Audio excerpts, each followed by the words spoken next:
mapapaisip ka rin talaga kung Canada is pang-retirement ba or hindi. Tayong mga Pilipino gusto natin magpunta ng Canada dahil sa snow, dahil sa magandang life, dahil sa healthcare, and madami pang iba't ibang dahilan. Imagine guys, tayong mga foreigners, Asian, Filipinos, Indians, Africans, Chinese, gusto nating pumunta ng Canada, dito tayo gustong magmalagi. Pero sila, ang iniisip nila is, when the time comes that they will retire, wanna go to... So guys, bakit nga ba lumilipat ang mga Canadian sa ibang bansa? Weird, diba?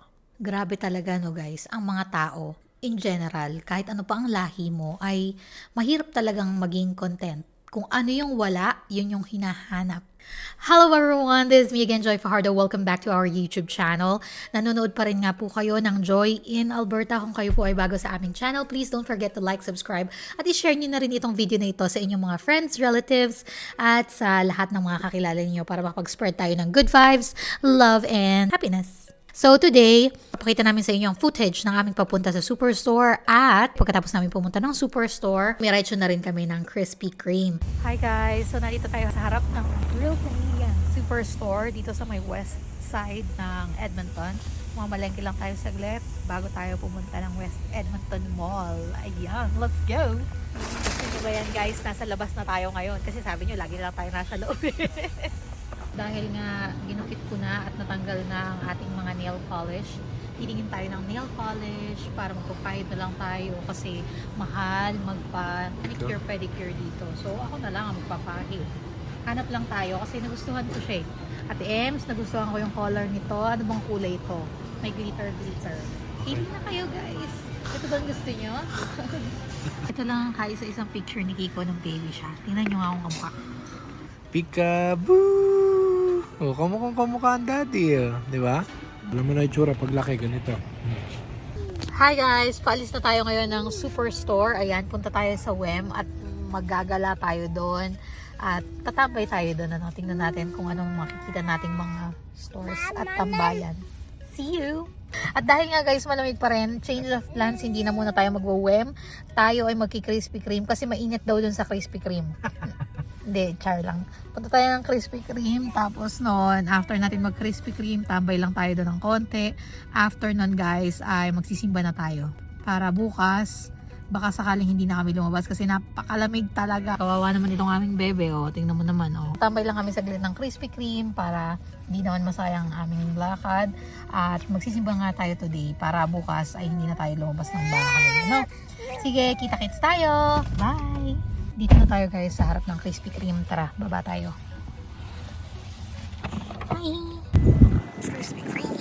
Nandito tayo sa Krispy Kreme. Hindi kasi sa ulo ko to. Ayan. Ayan. Kain lang tayo. The perfect bite. Bicho-bicho.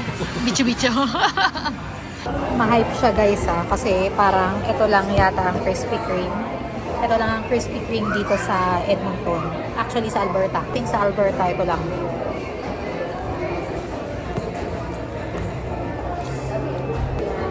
Masarap niya. Oo. Sobrang dami kasi na bumibili.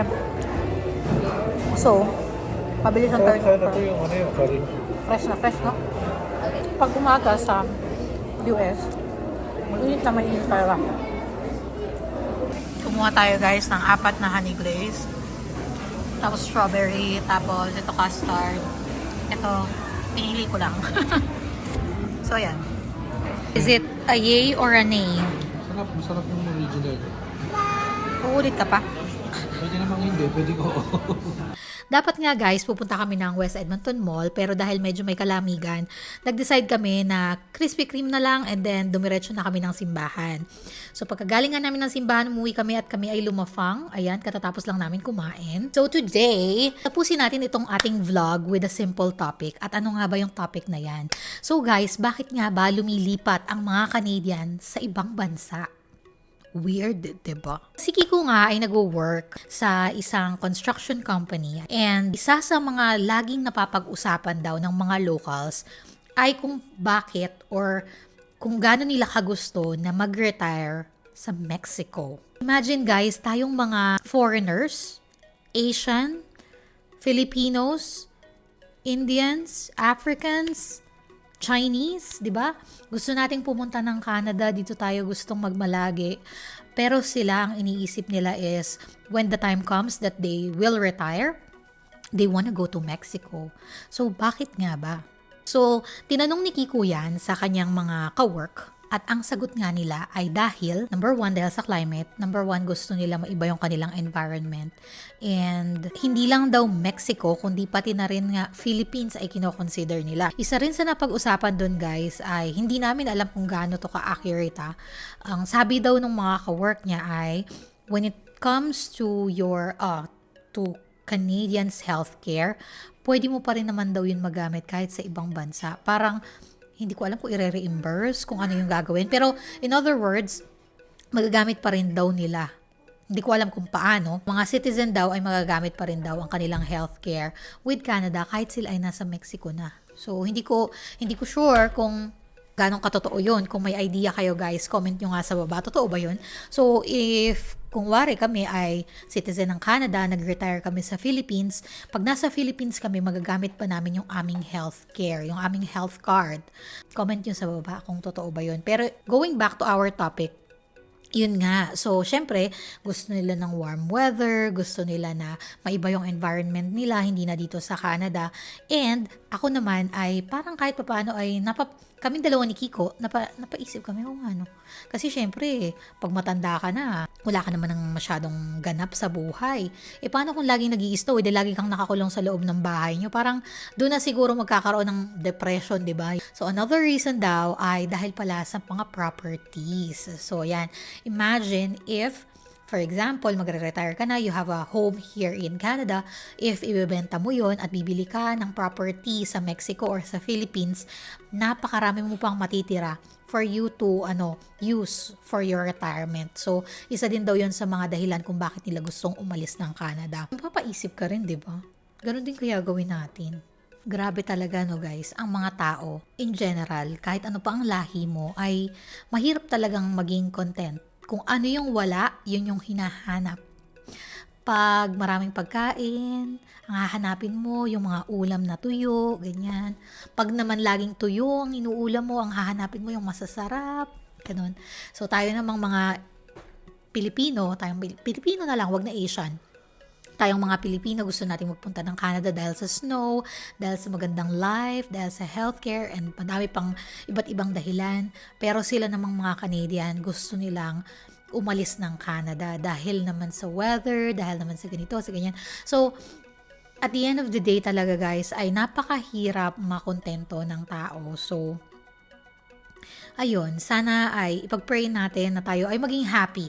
Yun na lang yung kahit hindi ka masyadong kontento, kung masaya ka ay, alam mo yun, lalagpasan mo na lang din yung mga ganong mga sadness. Kung hindi mo man makuha yung mga bet mo sa buhay. Point lang natin guys ha, yung kanila namang iniisip ay for retirement. So ngayon habang nag-work sila, very okay talaga sa kanila ang Canada. Ang napag-usapan lang during siguro break nila, hindi ko na matandaan kung ano sinabi ni Kiko, kung kailan nila pinag-usapan yun. Pero ang nasabi lang is for retirement. Kasi nga dito naman sa Canada kasi, yun din siguro yung isa pa no. Sa ating mga Filipino kasi, matik na yun na may kahit pa paano titingnan ka man siguro ng mga anak, mga kapatid, mga pinsan mo, di ba? Pero kasi sila dito parang parang retirement homes talaga, no? Parang retirement homes talaga siya. Kahit nga kami ni Kiko nung una parang napapaisip na dapat ba mag-invest na kami para sa retirement namin, para may pambayad kami sa homes, di ba? Pero yun na nga, mapapaisip ka rin talaga kung Canada is pang-retirement ba or hindi. So, having said that, idudugtong na natin yung kasunod na video. Manood kayo kasi interesting din yun. About retirement din. Yun na guys. Thank you so much for watching. See you again in the next video. Salamat. Bye.